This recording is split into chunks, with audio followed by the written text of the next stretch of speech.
ನಮಸ್ಕಾರ, ನಾನು ನಿಮ್ಮ BR ನಾಯ್ಡು. ಕರ್ನಾಟಕದ ಶಾಲಾ ಶಿಕ್ಷಣ ಇತಿಹಾಸದಲ್ಲಿ ಇಂದು ಒಂದು ಐತಿಹಾಸಿಕ ದಿನವಾಗಿದೆ. ಸುಮಾರು 4 ದಶಕಗಳಿಗಿಂತ ಹೆಚ್ಚು ಕಾಲ, ಅಂದರೆ ಬರೋಬ್ಬರಿ 42 ವರ್ಷಗಳಿಂದ ನಡೆದುಕೊಂಡು ಬಂದಿದ್ದ SSLC ಪರೀಕ್ಷಾ ಪದ್ಧತಿಗೆ ರಾಜ್ಯ ಸರ್ಕಾರ ಮಹತ್ವದ ಬದಲಾವಣೆ ತಂದಿದೆ. ತಮ್ಮದಲ್ಲದ ಹಿಂದಿ ಭಾಷೆಯ ಬಲವಂತದ ಕಲಿಕೆಗೆ ಸಿಲುಕಿ ಪ್ರತಿ ವರ್ಷ ಸುಮಾರು 1.5 ಲಕ್ಷ ಮಕ್ಕಳು SSLC ಪರೀಕ್ಷೆಯಲ್ಲಿ ಅನುತೀರ್ಣರಾಗುತ್ತಿದ್ದರು. ಇದು ಮಕ್ಕಳ ಮೇಲೆ ಬಲವಂತದ ಹಿಂದಿ ಹೇರಿಕೆಯ ಒತ್ತಡವನ್ನು ಸ್ಪಷ್ಟವಾಗಿ ತೋರಿಸುತ್ತದೆ. ನೆರೆ ತಮಿಳುನಾಡು ಸೇರಿದಂತೆ ಬಹುತೇಕ ರಾಜ್ಯಗಳಲ್ಲಿ ದ್ವಿಭಾಷಾ ನೀತಿ ಜಾರಿಯಲ್ಲಿದೆ. ತೃತೀಯ ಭಾಷೆಯ ನೆಪದಲ್ಲಿ ನಡೆಯುತ್ತಿರುವ ಹಿಂದಿ ಹೇರಿಕೆಯನ್ನು ತಡೆಯುವ ನಿಟ್ಟಿನಲ್ಲಿ ಕರ್ನಾಟಕ ಶಿಕ್ಷಣ ಇಲಾಖೆ ಮಹತ್ವದ ನಿರ್ಧಾರವನ್ನು ಕೈಗೊಂಡಿದೆ. ಇನ್ನು ಮುಂದೆ SSLC ವಿದ್ಯಾರ್ಥಿಗಳ ಭವಿಷ್ಯ ನಿರ್ಧಾರವಾಗುವುದು 625 ಅಂಕಗಳ ಆಧಾರದ ಮೇಲೆ ಅಲ್ಲ, ಬದಲಾಗಿ ಒಟ್ಟು ಅಂಕಗಳನ್ನು 525ಕ್ಕೆ ಇಳಿಸಲು ಶಿಕ್ಷಣ ಇಲಾಖೆ ನಿರ್ಧರಿಸಿದೆ. ಇದರರ್ಥ ವಿದ್ಯಾರ್ಥಿಗಳ ರ್ಯಾಂಕ್, ಶೇಕಡವಾರು ಫಲಿತಾಂಶ ಮತ್ತು ಒಟ್ಟು ಸಾಧನೆಯ ಲೆಕ್ಕಾಚಾರ 525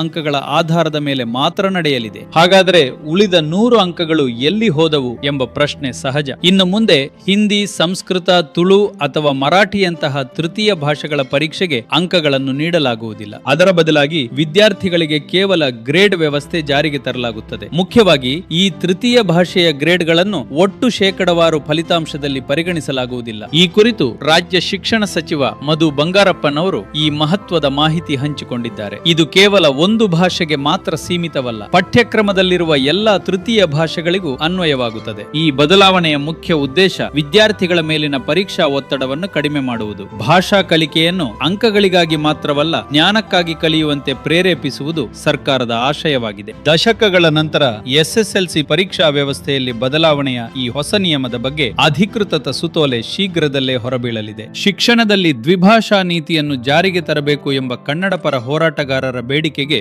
ಒತ್ತು ನೀಡಿದೆ. ಕರ್ನಾಟಕ ಸರ್ಕಾರದ ಈ ಐತಿಹಾಸಿಕ ನಿರ್ಧಾರಕ್ಕೆ ಕನ್ನಡ ಪರ ಸಂಘಟನೆಗಳಿಂದ ವ್ಯಾಪಕ ಅಭಿನಂದನೆಗಳ ಮಹಾಪೂರ ವ್ಯಕ್ತವಾಗಿದೆ. ಸರ್ಕಾರದ ಈ ಕನ್ನಡ ಪರ ಮಹತ್ವದ ನಿರ್ಧಾರವನ್ನು ಬಿಜೆಪಿ ನಾಯಕರು ಟೀಕಿಸುತ್ತಿದ್ದು, ಕನ್ನಡಿಗರು ಇವರಿಗೆ ತಕ್ಕ ಪಾಠ ಕಲಿಸಲಿದ್ದಾರೆ. ಈ ಬಗ್ಗೆ ನಿಮ್ಮ ಅಭಿಪ್ರಾಯ ಮತ್ತು ಅನಿಸಿಕೆಗಳನ್ನು ನಮ್ಮೊಂದಿಗೆ ಹಂಚಿಕೊಳ್ಳಿ. ಧನ್ಯವಾದಗಳು. ಜೈ ಹಿಂದ್, ಜೈ ಕರ್ನಾಟಕ.